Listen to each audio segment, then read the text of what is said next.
get back to fucking work. It's time to get back to work. Stop hearing yourself talk. Get off the podcast. Don't be on social media too much. Cut out all the fucking noise. Get back to the fucking mental lab. Because that's where the knowledge came from. People have talent. People have a lot of talent. And this is going beyond your talent. So when there's no more talent, what happens to you? Most people quit. People only go to their talent level. And once their talent level is gone, it becomes a mental game. That the whole mental game sets in then. And most people can only perform to their talent. And they realize, man, why am I always messing up right here?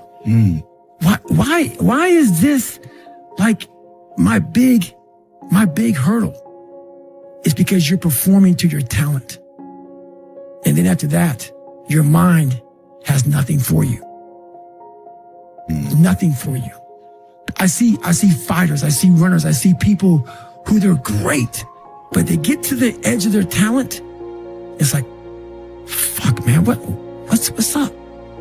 Because you're now at the point now where your talent ain't gonna do shit for you, my friend. Now it's the mental game. So that's what that's all about. It's about gaining control of your mind, putting things back in the proper perspective, and then saying, I really do want to be here, and I'm going to have a bunch of these 1 seconds through this 130-hour journey. And I have to learn to control these, because if I fail one of these 1 seconds, I will not be a SEAL. I will not be a doctor. I will not be a lawyer. I will not be whatever the fuck it is. So that's how important that 1 second decision is. It's all about your mind takes control of you. You have to say, fuck you. I run this motherfucker. With people, I'm trying to build people up. I'm trying to armor their mind. I'm trying to get them the belief. Because this world we live in is tough. It's tough. It will beat you down. The world and the life that we live in is the ultimate competitor. It will try to take you out. It will find your weakness and it will fucking just hammer you. It's like a personal curse. 100%.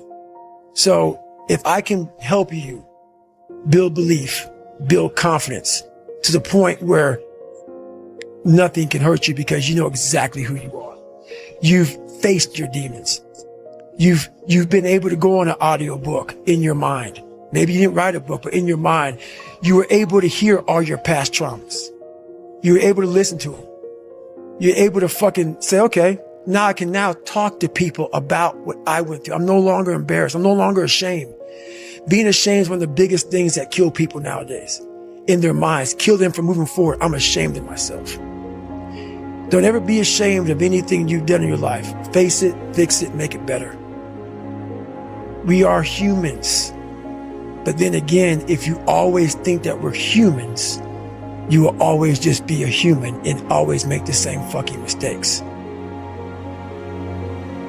A lot of people sit back and they dream about being a sports figure, or dream about being a SEAL, or dream about being an astronaut. And all it is a motherfucking dream.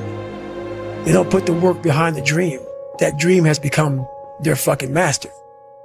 When you become the master of your fucking dream is when you say, I want to go be a Navy SEAL. And you say, okay, I'm going to lose 106 pounds in less than 3 fucking months.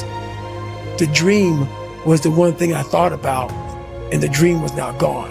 Now, what comes in, the dream goes away, and the fucking laundry list of fucking details and tasks come up.